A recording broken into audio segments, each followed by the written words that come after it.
디모데전서는 교회 안에 여러 직분자에 대한 말씀을 우리에게 주고 있습니다. 우리가 지난 3장을 보면서는 감독과 집사에 대한 말씀을 살펴보았고요.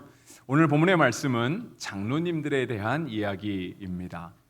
그런데 지난 3장을 살펴보면서 감독과 집사에 대한 말씀이라고 해도 그것이 우리 모두에게 주신 말씀으로 받으시기를 주님의 이름으로 당부드렸던 것처럼 오늘 본문 말씀 또한 장로님에 대한 이야기이기는 하지만 우리 모두에게 주시는 하나님의 말씀으로 받으시게 되기를 주님의 이름으로 먼저 당부드립니다. 교회 안에서 장로라고 하는 표현은 굉장히 고귀한 표현입니다. 그리고 장로의 직분을 받으신 분 또한 굉장히 고귀한 분들이십니다. 예전에는 교회 밖에서도 장로라고 하는 표현을 썼던 것 같습니다. 물론 제가 직접적으로 들어본 그런 장로라고 하는 표현을 쓰는 사회 속에는 저는 잘 없었던 것 같은데요. 간혹 문학 작품들을 읽어보면 한 마을이나 한 공동체 안에서 표상이 되는 그런 분들, 모범적인 분들, 그리고 리더십을 가진 분들에게 이렇게 장로라고 하는 표현을 썼던 것 같습니다. 그래서 우리가 어디에 가서 이분은 장로님이십니다 라고 하는 그러한 소개를 받게 되면 그것이 교회 아니던 또 교회 밖이던 간에 이분은 참 모범적인 분이시겠구나, 이분은 참 훌륭한 성품을 가지고 계시겠구나 라고 생각하게 됩니다. 그래서 우리가 장로라고 하는 이 직분을 받는 것, 그리고 우리가 또 장로 이렇게 살아가는 것은 곧 우리 안에 이분이 모범이 되십니다. 이분은 우리의 자랑입니다. 우리가 이러한 지도자를 모시고 있어서 이것이 우리에게 참 자부심이 됩니다. 우리의 긍지가 됩니다 라고 하는 그런 표현으로도 할 수 있습니다. 그래서 오늘 본문을 우리가 굳이 장로님들에게만 해당하지 않고 우리 모든 성도가 함께 받아야 될 이유도 여기에 있습니다. 우리는 다 예수님을 믿는 성도이잖아요. 그리스도인, 기독교인 이렇게 하잖아요. 근데 우리가 예수님 믿는 사람으로서 이 땅에서 모범이 돼야 되지 않겠습니까? 이 땅에 그리스도인으로 살아가는 모든 사람들이 정말 이 땅을 밝히고 더 맑게 만들고 썩지 않게끔 소금의 역할을 하는 것, 그것이 우리 사회의 자랑이 되고 긍지가 되어야 하지 않겠습니까? 근데 그것이 꼭 장로님들만 할 게 아니라 우리 한 사람 한 사람이 다 예수님 믿는 사람인데, 우리 한 사람 한 사람이 다 성도인데 우리가 그렇게 살아가는 것은 당연하기 때문에 오늘 우리 본문의 말씀을 들으실 때 이것이 꼭 장로님에게만 드시는 말씀은 아니구나, 오늘 성도로 살아가는 나에게도 주시는 말씀이나 하고 받아들이게 되시기를 바랍니다. 먼저 오늘 본문에서 장로님을 소개할 때에는요, 잘 다스리는 사람이라고 소개하고 있습니다. 17절 말씀에 보면 그렇게 적혀 있죠. 잘 다스리는 장로들은 이라고 나와 있습니다. 잘 다스린다 하는 말을 구체적으로 뭐라고 표현할 수 있을까? 오늘 많은 말로 정의해 볼 수는 있겠지만 본문에 기록된 말씀으로 찾아보면 21절과 22절에서 힌트를 볼 수 있습니다. 잘 다스린다 한다는 말은요, 21절에는 뭐라고 적혀 있냐면 편견이 없이 이것들을 지켜 아무 일도 불공평하게 하지 말며 되어 있습니다. 그렇죠? 잘 다스린다는 말은 편견을 갖지 않는 것입니다. 선입관을 갖지 않는 것이죠.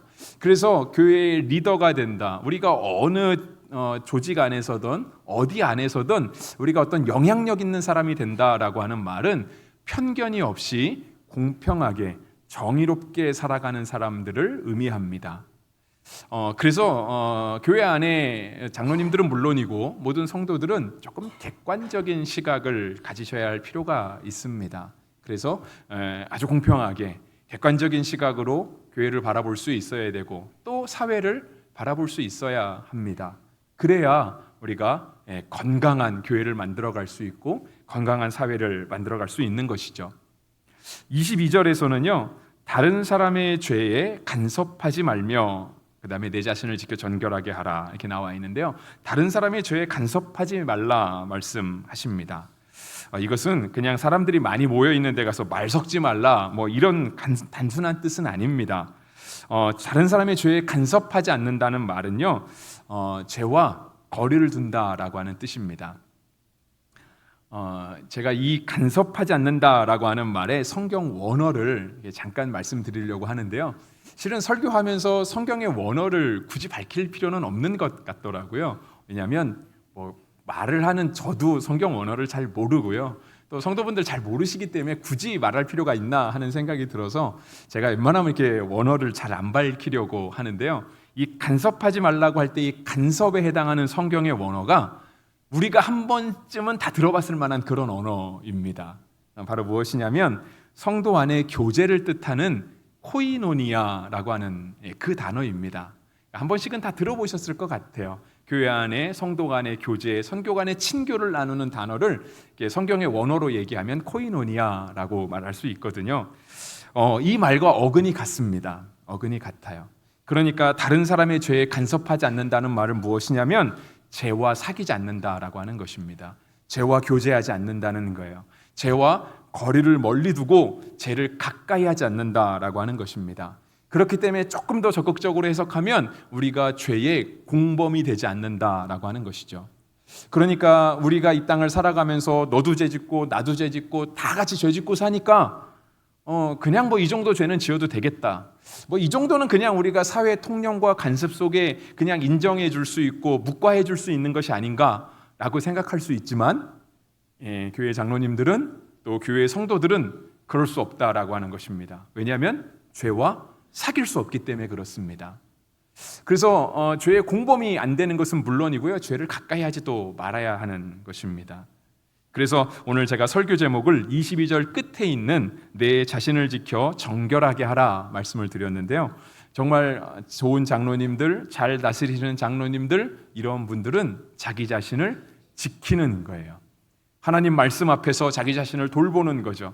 하나님 앞에서 늘 자기 자신을 점검하는 겁니다. 그리고 정결하게 자신을 지켜가는 사람, 그 사람들이 바로 장로님들이고 또 성도의 올바른 모습입니다. 오늘 본문이 장로라고 했다고 해서 그럼 성도들은 죄 짓고 살아도 되는가?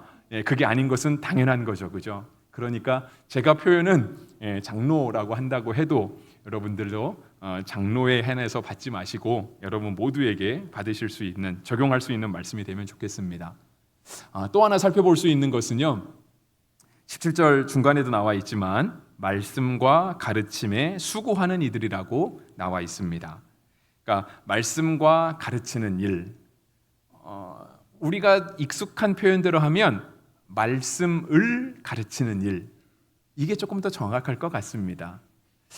근데 오늘 본문은요, 말씀과 가르치는 일, 그러니까 말씀 따로, 가르치는 것 따로. 우리에게 익숙하면 말씀을 가르쳐야 우리가 익숙할 것 같은데 성경은 이거를 좀 다르게 얘기하고 있습니다. 그러니까 말씀에도 익숙해야 되고 말씀을 가르치는 거에도 익숙해져야 한다라고 하는 그런 뜻입니다. 우리 교회가 장로교회잖아요. 장로교회. 장로교회 헌법에 보면 장로교회 우리 헌법에서는 목사도 장로로 봅니다. 그래서 이제 헌법 조항에 그게 있어요. 그래서 목사와 장로가 다 장로인데 그럼 왜 구분을 하는가라고 할 때 법적인 얘기를 하면은 다스리는 것과 말씀을 가르치는 일을 겸하는 사람을 목사라 하고 다스리는 일을 하는 사람을 장로라 한다라고 우리 교단 헌법에 적혀 있습니다.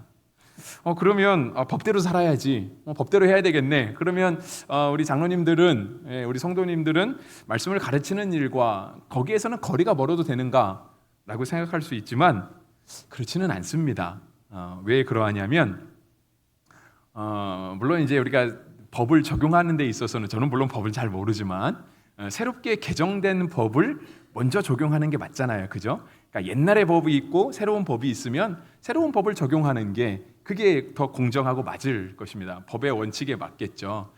그런데 이 디모데 전서를 쓰여질 때 이 당시에 우리 장로님들을 향해서 다스리는 것과 말씀을 잘 가르치는 일을 해야 된다라고 성경이 말씀하고 있다라고 한다면 그렇죠. 우리가 가르치는 것은 나랑 상관이 없다라고 멀리 거리를 두고 나랑은 무관한 일이라고 여길 것이 아니라 우리의 삶에 하나님의 말씀을 가르치는 일, 그러니까 말씀을 전파하는 일들이 익숙하고 그것이 당연한 것으로 우리가 여길 수 있어야 할 것입니다.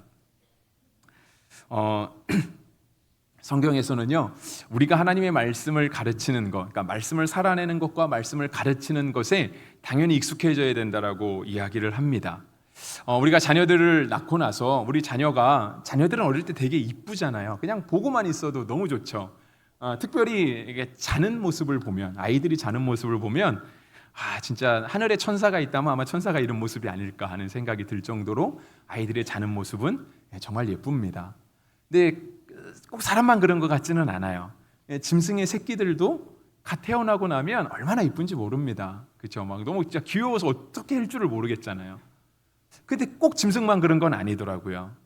길거리에 도단하는 풀 한 포기를 봐도 정말 그 아주 여린 잎을 이렇게 틔우면서 막 땅을 뚫고 나올 때 그 어린 잎이 막 너무 대견해 보이지 않습니까? 어떻게 이렇게 연약한 풀이 이 땅을 이렇게 다 이기면서 막 이렇게 척박한 땅에서 자랄 수 있을까? 요즘처럼 무더운 때 특히 더 자라날 수 있을까라고 생각해 보면 너무 예쁘고 좋죠.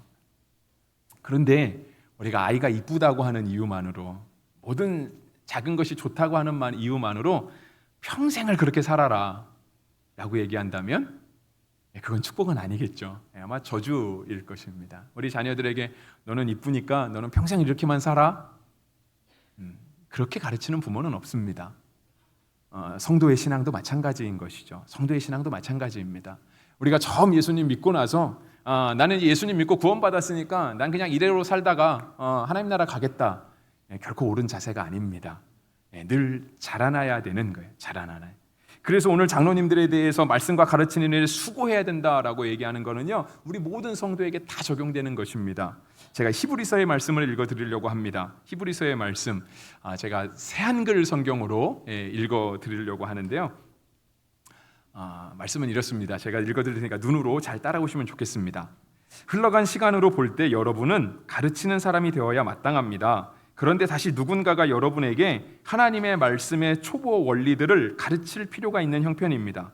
여러분은 단단한 음식이 아니라 젖이 필요한 사람들이 되었습니다. 젖을 먹고 사는 사람은 모두 올바름에 관한 말씀을 경험하지 못한 사람입니다. 어린아이이기 때문입니다. 반면에 단단한 음식은 완전히 자란 어른들의 것입니다. 그들은 거듭된 연습을 통하여 좋은 것과 나쁜 것을 구별할 정도로 훈련된 감각을 가지고 있습니다.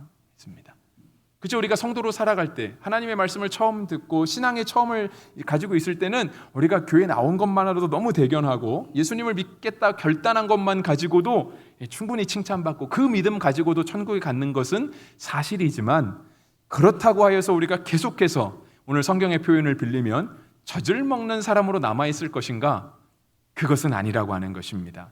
그래서 오늘 제가 이 새한글 성경으로 이 히브리서 5장 12절부터 14절 말씀을 본 거는요, 이 새한글 성경의 마지막 표현, 그 끝에서 두 번째에 있는 그 연습이라고 하는 그 단어를 말씀드리려고 새한글 성경으로 봤습니다. 우리 모두는요, 거듭된 연습을 통해서 좋은 것과 나쁜 것을 구별할 수 있어야 됩니다. 그게 말씀을 잘 받아내는 거죠. 말씀을 잘 살아내는 겁니다. 그리고 이것을 잘 살아낸 말씀을 가르쳐주는 거예요. 그래서 그 히브리서 5장 14절 마지막에 보면은요, 연습을 통해서 어떻게 되는가? 좋은 것과 나쁜 것을 구별할 수 있는 훈련된 감각을 가지고 있는 것입니다. 이것을 세번역에서는 뭐라고 번역했냐면 세련된 감각을 가지고 있다라고 표현을 했습니다. 그렇죠? 우리 모두는 다 거기까지 이르러야 되는 것이죠. 우리는 하나님 말씀을 가르치는 것에만 끝나지 아니고요, 그 가르침이 먼저 나에게 적용돼야 되는 거예요. 나에게 먼저 나를 훈련시켜야 되는 거예요. 하나님의 말씀이 그냥 들어왔다 그냥 가고 한 귀로 왔다 한 귀로 흘러가는 것이 아니라, 그래서 그냥 말씀 들을 때는 참 좋아, 근데 말씀을 듣고 나서는 도대체 그 말씀이 나와 무슨 상관이 있는가, 전혀 무관하게 살아간다라고 한다면 우리는 여전히 교회에 가서 누군가가 전해주는 말씀만을 가지고 우리의 신앙을 유지해가는 사람이 되고 말 것입니다. 그런데 우리가 어느 정도 자라나게 되면 내가 먹고 싶은 것을 골라 먹을 수 있게 되잖아요. 내가 이제 단단한 음식도 먹게 되고요, 심지어는 찾아 먹게도 되죠. 하나님의 말씀에 있어서도 우리가 역시 그래야 된다라는 거예요. 그것이 가르치는 것은 아니잖아요. 가르치는 것은 아니지만 말씀과 가르치는 일에 수고해야 된다라고 할 때 먼저 그 말씀이 우리 가운데 훈련으로 다가오는 거예요. 그래서 그 말씀을 살아내는 거죠. 살아내는 거예요. 말씀을 가르치는 자가 되었다라고 하니까 정말 가르침의 가장 좋은 것은 무엇일까? 우리가 정말 진정한 가르침은 무엇일까라고 하는 걸 생각해 보면 그것은 언행일치입니다. 가르치는 것과 살아가는 것이 똑같아야 되는 거예요. 여러분 언제 교회에 실망하십니까? 언제 여러분 목사에 대해서 실망하시나요? 목사가 앞에서 설교하는 것과 실제로 생활하는 것이 다르더라. 목사에게 실망되지 않습니까? 교회도 마찬가지죠. 교회에 대해서 언제 실망하냐면 교회는 분명 예수님 믿는 사람들이 모였다고 했는데 그런데 교회에 오면 우린 예수님의 모습을 발견할 줄 알았는데 실은 교회에서 예수님의 모습을 발견하지 못하는 거예요. 그냥 다 정말 연약하다는 핑계 속에 그냥 연약하게 자기 유익을 구하면서 어떻게든 섬김 받으려고 하고 그냥 나 편안하게 예배드리고 돌아가면 되는 것으로 끝내는 것. 네, 교회에 대해서 실망하게 되는 것이죠. 우리의 삶과 우리의 믿는 것이 아는 것이 일치를 이루어야 비로소 참된 가르침이 있게 되는 것입니다. 에베소서 4장 13절 말씀 제가 얼마 전에도 한번 인용을 했는데요. 이 말씀도 역시 제가 새한글 성경으로 읽어드리겠습니다. 그리하여 마침내는 우리 모두가 하나님의 아들을 믿는 일과 알아가는 일에서 하나가 되어야 합니다. 완전한 사람이 되어야 합니다. 완전히 자라서 그리스도님의 가득하심에까지 다다라야 합니다. 우리에게 말씀하고 있어요. 뭐가 하나가 되어야 되냐면 마침내 우리가 믿는 것과 알아가는 일이 하나가 되어야 된다라고 하는 거예요. 알아가는 것도 계속해서 과정 중에 나아가는 거잖아요. 우리가 지금 다 알았다고 저는 다 합니다라고 얘기하지 않잖아요. 여러분 진짜 성경을 다 아는 사람이 있을까요? 저는 예수님 말고는 없다 생각합니다. 어디 가서 저는 성경 다 합니다 얘기하면 제가 볼 때 그분은 따라가면 안 됩니다. 하나님은 위대하시거든요. 하나님은 우리가 측량할 수 없이 크고 높으신 분이. 근데 우리가 사람의 머리로 말씀이신 하나님을 다 이해할 수 있다? 그것 자체가 교만이고요. 그것 자체가 성립할 수 없는 겁니다. 그래서 우리는 늘 하나님을 알아가는 거예요. 근데 알아가는 것과 믿음이 있잖아요. 근데 믿음은 되게 정적인 단어인 것. 그러니까 마치 멈춰져 있는 행동이 없는 것 같지만 실제로 믿음은 굉장히 동적인 것입니다. 그래서 우리가 믿음으로 살아가잖아요. 때때로 믿음으로 내가 싸운다라고 하는 표현도 하잖아요. 그게 움직이지 않고 가만히 있는 것이라고 한다면 어떻게 우리가 믿음을 살아가겠습니까? 어떻게 믿음으로 싸울 수 있겠습니까? 그러니까 믿음은요 계속해서 살아 움직이는 거예요. 마치 심장이 뛰는 것처럼 믿음은 늘 이렇게 역동적으로 움직이는 거거든요. 그것도 역시 과정 중에 있다라고 하는 거죠. 예수님을 알아가는 것과 우리가 그 믿는 것이 하나가 되어야 돼요. 그렇게 우리가 믿음을 생활하게 되면 누가 뭐라 하지 않아도요 우리의 삶에 자연스럽게 신앙의 열매가 맺혀지게 될 것입니다. 그것이 정말 참된 가르침이 되어서 누군가는 우리의 모습을 본받기 위해서, 누군가는 우리의 신앙을 배우기 위해서 오는 사람들이 생겨나게 될 것입니다. 그게 진짜 가르침인 거죠. 권위도 거기서 생겨나는 것입니다. 여러분 우리는 다 권위를 가지고 있잖아요. 여러분 권위는 나쁜 게 아니에요. 권위를 나쁘다고 권위를 없애버리면 큰일 나는 겁니다. 여러분 우리 가정에서도요 부모가 부모로서의 권위를 가지고 있잖아요. 부모의 권위가 없다고 생각을 해보세요. 자녀 양육이 되겠습니까? 그건 안 되는 거예요. 부모는 부모로서의 권위를 갖게 되는 거예요. 근데 부모로서의 권위는 언제 생길까요? 내가 너를 낳았으니까, 내가 너를 밥 먹여주고 내가 내 돈 들여서 너를 교육시켜주니까 너는 당연히 부모에 대해서 부모의 권위를 인정할 수 있어야 된다. 윽박지르고 그렇게 당위성을 얘기하면 권위가 생길까요? 그렇지 않습니다. 부모의 권위는 그렇게 생기는 게 아니잖아요. 마찬가지예요. 성도의 권위도 그렇게 생기는 것은 아니라고 하는 거예요. 성도의 권위는 우리가 말씀을 살아낼 때, 그래서 말씀을 통해서 내가 세우려고 하지 않아도 내가 말씀대로 살아갈 때, 아까 살펴본 히브리서 5장의 말씀에 의하면 거듭된 훈련을 통해서 선악을 분별할 수 있는 훈련된 감각을 갖게 될 때, 그때 참된 가르침이 생겨나고 참된 권위가 생겨나게 될 것입니다. 본문 18절 말씀에는 이와 같이 적혀 있죠. 성경에 일렀으되 곡식을 밟아 떠는 소의 입에 망을 씌우지 말라 하였고 또 일꾼이 그 삭슬 받는 것은 마땅하다 하였느니라 했습니다. 지금이야 뭐 소를 가지고 농사 짓는 경우가 많지 않은 것 같은데요. 예전엔 다 소로 농사를 지었잖아요. 소가 농사 짓다 보면 뭐 밭을 갈기도 하고 추수를 하기도 하고 어쨌든 일을 하잖아요. 근데 그렇게 일하는 소에다가 입에 망을 씌워놓고 아무것도 못 먹게 하고 아무것도 못 마시게 하면 소가 일을 제대로 할 수 있을까요? 잘 못하지 않겠습니까? 당연히 소가 농사일 하면서 밭도 갈고 풀도 매면서 그냥 그 풀도 먹을 수 있게 해줘야 되는 거예요. 소가 먹어서 아까운 게 아니라 소가 그것을 먹음으로 말미암아 더 일을 잘할 수 있게 되는 것이죠. 일꾼이 싹쓸 받는 거 마땅하지 않겠습니까? 여러분, 우리가 예배 마치고 가서 또 우리의 직장으로 돌아갈 텐데 여러분, 무보수로 일하실 수 있는 분이 있으실까요? 아무도 없지 않습니까? 당연한 거예요. 당연한 거. 잘 가르치는 분, 잘 다스리는 분이 권위를 인정받는 것은 당연한 겁니다. 그래서 아까 우리 예배를 시작할 때 함께 인사했잖아요. 당신은 배나 존경받을 사람입니다 라고 인사를 했는데 그게 17절에 적혀 있어요. 잘 다스리는 장로들은 배나 존경할 자로 알되 말씀과 가르침에 수고하는 이들에게는 더욱 그리할 것이니라 했습니다.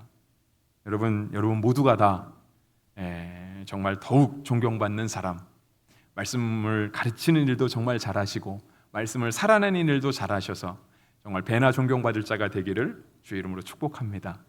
그러니까 그렇게까지 나아갈 수 있어야 되는 거예요. 참된 스승은 어느 시대 어느 곳에나 필요합니다. 지금도 참된 스승은 필요하고요. 옛날에도 필요했고 앞으로도 필요할 겁니다. 우리가 자녀를 양육할 때 자녀들에게 좋은 선생님을 만나게 해주려고 특별하게 돈을 더 쓰잖아요. 어떻게든 좋은 선생님이 있다고 한다면 모셔다가 그분을 통해서 우리 자녀들이 배울 수 있게끔 해주잖아요. 여러분, 신앙에 있어서도 마찬가지예요. 신앙에 있어서도 정말 좋은 선생님은 필요합니다. 좋은 스승이 필요하다라고 하는 거예요. 저는 우리 교회에 계신 목사님들과 우리 교회 장로님들이 다 그렇게 되기를 간절히 바랍니다. 그리고 함께 예배하며 말씀을 듣는 우리 모든 성도님들도 다 그렇게 되시기를 바랍니다. 그러면 오늘 우리의 모습을 통해서 우리가 뭘 특별히 하지 않아도 당신이 믿는 예수는 나도 좀 믿어봐야 되겠다라고 하는 그러한 사람들이 우리 주변에 생겨나게 될 것입니다. 우리가 다음 세대가 중요하다고 이렇게 막 침이 마르도록 그렇게 이야기를 합니다. 신앙의 대를 잘 이어가야 된다라고 생각을 하죠. 그래서 특히 여름에는 아이들에게 투자도 많이 하고요. 아이들이 성경을 읽는다 그러면 열심히 기도도 해주고 가서 막 한 번씩 이렇게 들어보다 보잖아요. 관심을 가져주죠.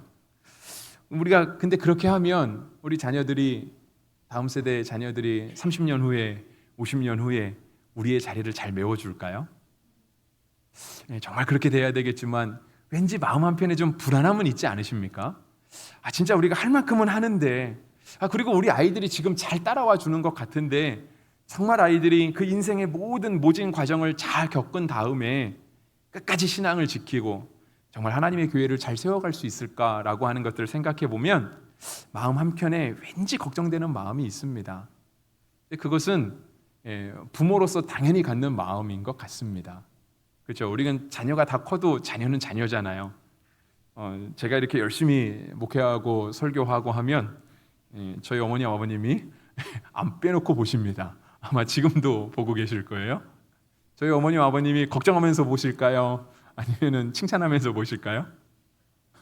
칭찬하고 싶으시겠지만 염려와 걱정이 얼마나 많으시겠습니까? 아버지가 지금도 보고 계실 텐데 네. 끊임없는 걱정이에요. 끊임없는 염려. 근데 여기 한 줄기 빛이 있지 않겠습니까? 어떤 빛이 있을까요? 우리가 말씀을 잘 살아내는 거예요. 우리가 뭐 엄청난 교육의 기술을 가지고 있어서 자녀들을 믿음으로 길러내는 게 아니고요. 우리가 먼저 믿었잖아요. 우리가 마치 아이들에게는 장로님들과 같은 그러한 존재잖아요. 우리가 하나님 앞에 성도로서 그렇게 살아가는 거예요. 그렇게 살아가면 우리의 자녀들이 우리의 뒤를 따라서 우리가 걸어왔던 믿음의 길들을 함께 걸어가게 될 것입니다. 오늘 말씀은 내 자신을 지켜 정결하게 하라. 오늘 본문 마지막 22절에서 그와 같이 말씀하십니다. 먼저는 우리가 죄에서 자유로워야 되겠죠. 죄에서부터 정결해야 될 것입니다.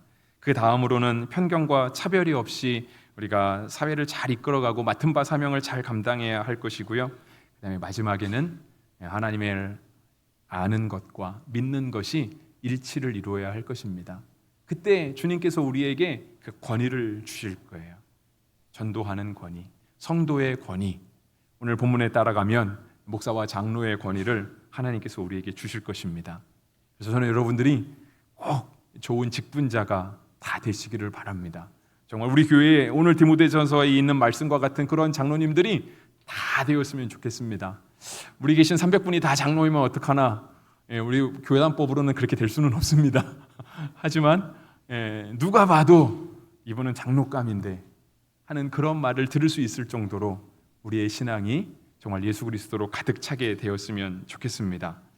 하나님께서 그러한 성도들을 통하여서 하나님께서 그렇게 자신을 하나님 앞에서 지키면서 되돌아보고 정결하기를 힘쓰는 사람들을 통해서 하나님께서 영광 받으시고 하나님께서 주님의 뜻을 이루어 가실 것입니다. 기도하겠습니다.